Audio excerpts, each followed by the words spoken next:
একটা মানুষকে দাঁড়াতে গেলে সেই মানুষটাকে অনেক দিন পড়াশুনো করতে হয়। যেমন 1-এ 1 বছর, 2-এ 1 বছর, 3-তে 1 বছর, 4-এ 1 বছর, 5-এ 1 বছর, এরকম করে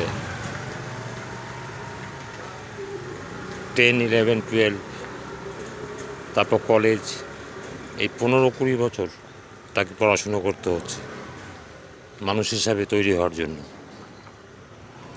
আর নেটওয়ার্কে এসে আপনি সময় দেবেন না।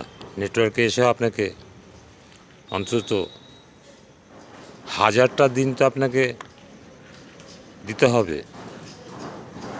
ওখানটায় 15 বছর সময় দিতে পারছেন পড়াশোনার জন্য,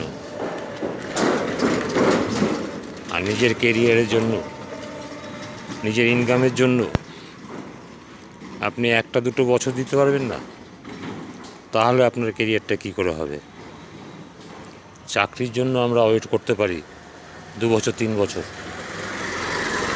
একটা ট্রেনিংয়ের জন্য আমরা 1 বছর, 1.5 বছর, 2 বছর নষ্ট করতে পারবো না। এবং এই নষ্টটা কাজে লাগবেই লাগবে, কিন্তু ওই নষ্টগুলো আপনার কাজে লাগবে কিনা গ্যারেন্টি নেই। তা যেটা কাজে লাগবেই লাগবে সেইটার পিছনে আপনাকে তো সময় দিতেই হবে একটু।